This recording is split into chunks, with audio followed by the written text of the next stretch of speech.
C'est le DJI Pocket et celui-là c'est le numéro 2. Alors, ce qui est magique, vous allez voir, je l'ouvre. Et oui, la caméra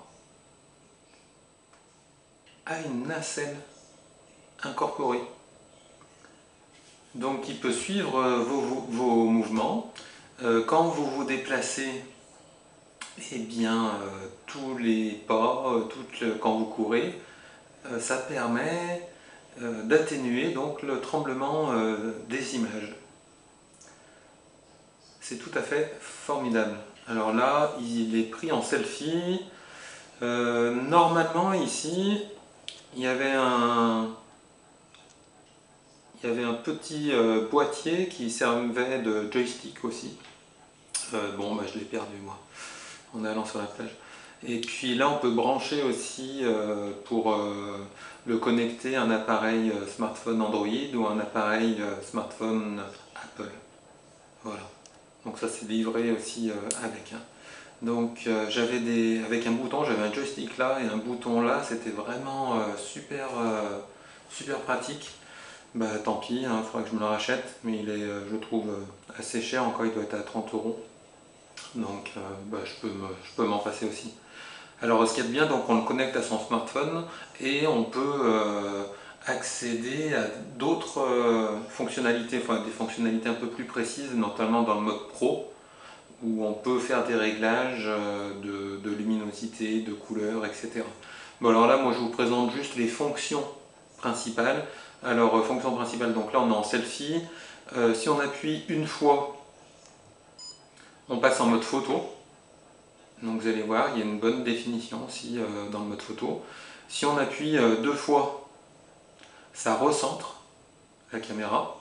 Et si on appuie trois fois, on retourne. On retourne donc la caméra.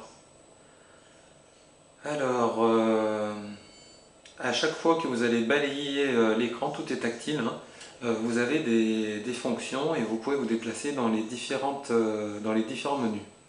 Alors ici, donc j'ai dirigé mon pouce vers le bas. Alors regardez, on a différentes fonctions, bah, je vais vous les détailler. On commence par la fonction Story. La fonction Story, elle va vous prendre, par exemple ici, de bas en haut. La caméra va prendre de bas en haut. Alors regardez, on fait un essai.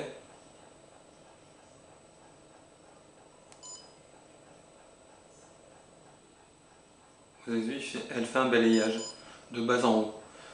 Alors, dans la fonction story, on a de haut en bas, de droite à gauche, de gauche à droite, la fonction zoomer, dézoomer, et horaire, c'est-à-dire qu'elle va tourner. Regardez. Elle pivote toute seule.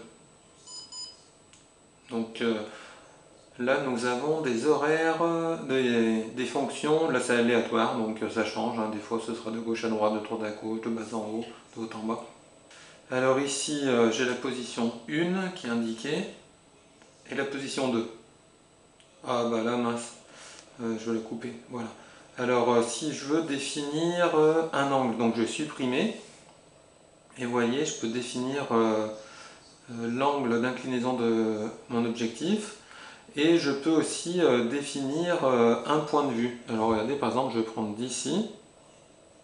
J'appuie sur 1, vous voyez le 1. Et ensuite, je tourne ma caméra, je vais la mettre comme ça. Et ce sera mon deuxième point. Alors ce qu'il y a de bien aussi, c'est que je peux modifier la durée. Vous avez vu tout à l'heure, c'était que des durées de 4 secondes. Là, je peux aller jusqu'à 16, donc c'est super. Hein. Alors maintenant, on essaye. Et voilà. Regardez, j'ai défini sa trajectoire, la trajectoire de mon objectif. Et je l'ai mis en 16 secondes. Donc ça, c'est le mode story.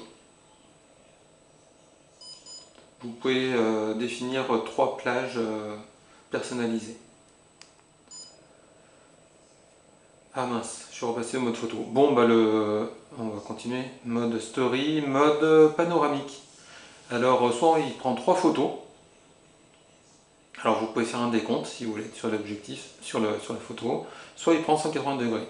Alors regardez, je vous montre le mode 3 photos, on clique, on bouge plus, alors le mieux c'est de le mettre sur un petit pied, il y a un petit pied qui peut être acheté avec d'autres éléments pas trop chers. Bon bah là je l'ai pas sous la main donc je vous montrerai plus tard là. Regardez, hop, une photo, deux photos, trois photos, 4, 5, 6, 7, 8, 9. Et là, donc il a fait une photo panoramique. Alors bien entendu, je ne peux pas le visionner là-dessus. Bon bah c'est dommage. Il faut le mettre sur un ordinateur ou sur votre smartphone. Donc c'est pas mal. Alors, après on a le mode photo. Le mode photo, on peut prendre en 16 neuvième, en 4 tiers. On peut faire un décompte aussi.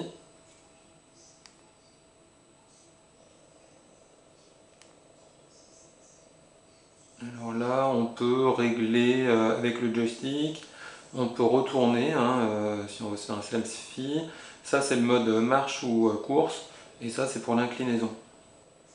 Ah, le mode vidéo, ça c'est formidable. Alors 1080p, 2K ou 4K, et l'IPS, on peut aller jusqu'à 60. Donc ça, c'est formidable. Alors en vidéo HDR, alors là, on peut pas aller en la résolution, elle ne peut pas être supérieure à 2K, 2,7, ça fait presque 3. Voilà. Ici, on a un mode sympa aussi, c'est le mode ralenti. On peut diviser par 4 ou diviser par 8. Donc on a ralenti 8 fois ou 4 fois. Alors par contre, la résolution, elle est que de 1080p. On n'a pas une très bonne définition, mais ça suffit pour les réseaux, les choses comme ça. Ici, on a le mode time-lapse. Et dans le time-lapse, on a la possibilité de faire des time-lapse, comme vous connaissez, des motion-lapse. Donc regardez ce qu'il fait. Intervalle 4 secondes et il va se déplacer en fin de compte d'un point à un autre. Vous pouvez définir la durée, l'intervalle de prise de photo, donc tout est définissable. Voilà. Et ça, c'est l'hyperlapse. Alors là, on peut le mettre en 4K, on va se déplacer et il va faire comme une prise de photo ultra rapide. Et donc il va fixer un point et puis quand on va avancer, il va rester sur ce point. Et donc ça fera un superbe effet aussi. Donc voilà à peu près toutes les caractéristiques. Donc vous voyez dans le mode pro, on a l'exposition, la balance des blancs. Bon, moi je mets tout en automatique parce que je ne suis pas un grand connaisseur. Ici on a les paramètres, les accessoires. Alors le Wi-Fi, le joystick, et ça c'est pour, je vais le supprimer, c'est pour faire de la plongée. Ah, c'était pas mal. Le boîtier que j'avais acheté par contre c'était pas le DJI, et donc il y avait de la lumière qui rentrait sur les côtés. Le DJI sur les côtés c'est sombre, et donc la qualité de l'image est supérieure, et très bonne. Du stockage, alors il faut prendre une carte micro SD qui soit ultra rapide.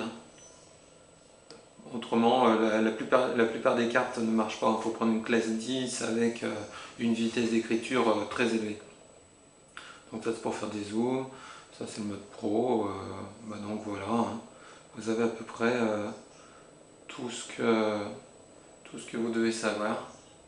Et je vais vous montrer, donc au fur et à mesure, vous avez pu voir, je vous ai montré des vidéos qui ont été prises. Donc c'est vraiment un outil magnifique. Moi justement, ce que je cherchais, c'était me déplacer et prendre une vidéo en me déplaçant sans qu'il y ait trop de saccades, sans que ce soit trop saccadé, sans qu'il y ait trop de mouvements de caméra. Et ça remplit le job super. Puis regardez, regardez ça un peu. Ça tient dans la main, ça se déplace facilement. Avec le joystick, on peut tout déplacer. On peut régler aussi avec la main. Donc c'est vraiment un outil superbe. Bon bah voilà. Si vous avez des questions, vous postez des commentaires et j'essaierai d'y répondre. Je rappelle, je ne suis pas un spécialiste, hein. J'ai découvert cet outil formidable et vous pouvez voir les vidéos sublimes que j'ai faites.